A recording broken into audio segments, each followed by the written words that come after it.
Hello everyone, welcome to Warhammer Online Return of Reckoning, the private server. Today I would like to show you a little bit about the DPS Grenadier builds. So for this build, we're going to be needing to use the Vanquisher set.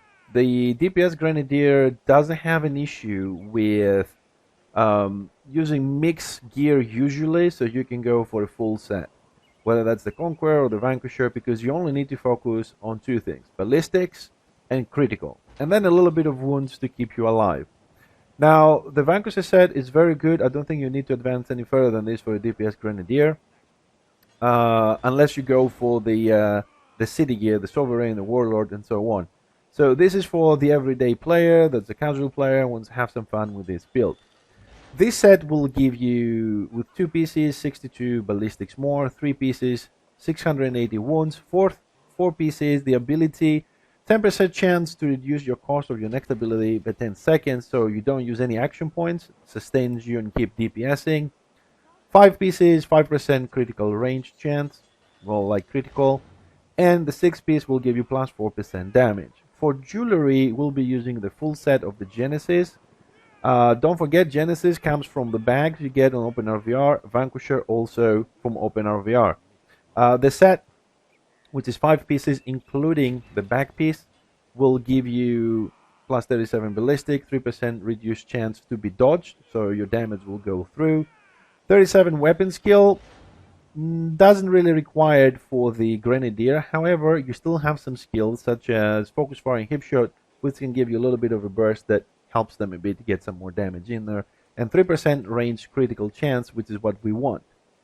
For weapons, I would definitely recommend using the Bloodlord weapons. They are from the sequence of dungeons, the Bastion Stairs.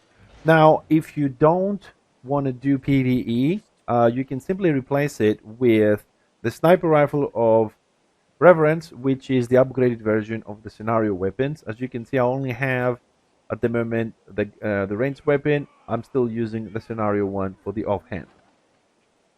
So let's look a little bit at the skills we're going to get. So when you go to the trainer, there are many options. Let's see some of them. So the most typical skill tree people use, of course, the Path of Grenadier. They take Napalm, good AoE on the floor, static, phosphorus shells, sticky bomb, and then they support this with the Tinkerer side with Keg to heal you. It's very good if you're running solo or even in a party to assist a little bit, keep you alive if you just want to fight, and you have a couple of dots, maybe you use your potions, and the critical. Right, this is one configuration that most people run, the extra critical, because we said we need ballistics and we need a lot of critical. Now, some other people might do this a little bit differently. For example, they will go to the rifleman path, and first of all they will max out Grenadier, and then we'll just add points to the sniper path. Some of them might spend 1 point on disarm just in case somebody comes close, like a chop or a witch elf, can buy you a little bit of time. It's only 1 second casting time. The reason why they go on this path is to buff Signal Flare and Incendiary rounds, the damage, to buff those two, because these are also included in the dots the Grenadier will be using. Some other people do a different configuration completely, which they don't take Napalm, they don't take Phosphorus Shells. Sometimes they take Sticky Bomb, but Sticky Bomb is a little bit tricky sometimes, because at the end of the dot, which is 15 seconds, it explodes and does AoE damage. And that is a little bit of a problem, because if someone is near guards, it can explode, you can deal damage to the guards and it will come to you. Personally, I love this one. So they just go like this without picking anything or picking anything here. They just buff them up and they carry on. As you can see, this way you can go very high here, very high here, and this way they're just maximizing damage. So for, adjust this to your gameplay whichever way you want and see which one fits better. Personally, I'm gonna go and show you the classic build that I prefer, which is Napalm and Phosphorus Shells for attacking or defending keeps and sieges. Sticky bomb for the extra damage, and I'm gonna go all the way up, take the critical, and also I'm going to take my keg. I love keg, so I'm going to keep those. You set those up wherever you like on your bars, all those skills, and let's see the renown a little bit, how we're going to make this work. So on the renown, always keep up your door open so you can see what's going on. So right now, with the gear that I've shown you, don't forget we're going to slot everything ballistics.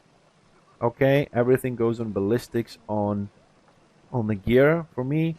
So I have 942 ballistics, including Masterful Aim, the tactic that gives you 160. So when I drink a plus 100 potion, which I just did, 1042. Now 1042, 1050 is the cap you're looking to hit. I have a couple of talismans which are plus 22s instead of plus 23. So if you make all of them 23s, you will reach the cap. Okay. Now we also have 6,270 HP, which is a little bit low. So we're going to add at least 720. We'll hit about 7,000. Pretty good over there. And then I'm going to take full critical. That is an extra 14%. And now we have to do something about our chance to receive critical. This has to go lower. So we're going to go and take 2 levels of futile strikes. This will bring it down to about 8%. So we're going to be about 5. Now, ideally, you want this to be 0. Okay. But as a DPS, sometimes it's very difficult to do so. You could take another level for 15 points and lose a little bit of critical or a little bit of wounds. I'm going to leave that up to you. Personally, I have no problem playing with that 5%. So we have our renown there, we have our critical, and we're pretty much set.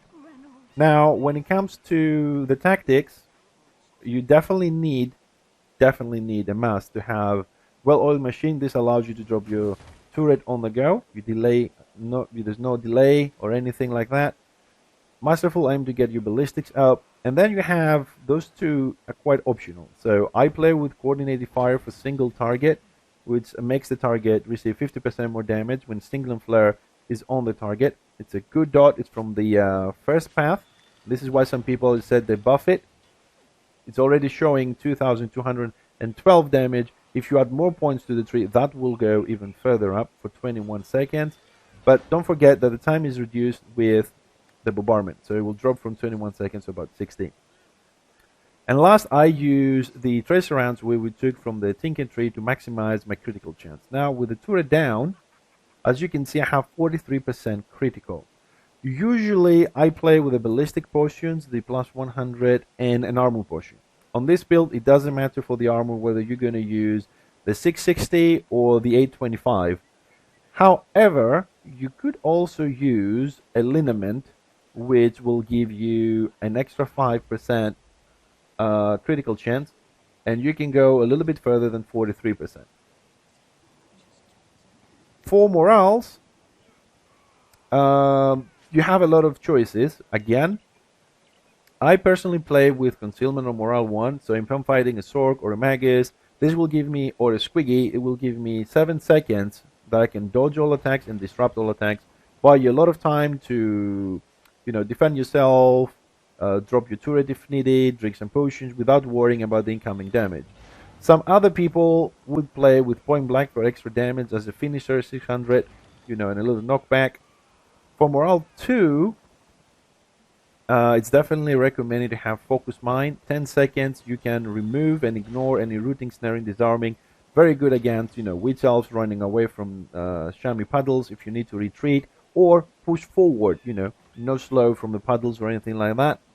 Morale 3, a must cannon smash, a good 2,400 instant damage, and also an armor debuff. Maybe help some other people in your party to do more damage. And for morale 4, I always use Hail of Doom. It's the strongest AoE morale channeled that the engineer has, good for sieging or small groups who are clustered up. And it's also very bursty because it deals 300 damage every half a second. It can really cause problems for the healers. And that's it. That is a Grenadier build, guys. Have a look at it. I hope this helps you. This kind of build exists also on my website. So if you find this useful, don't forget, please do subscribe below and like the video, and I'll see you on the next one.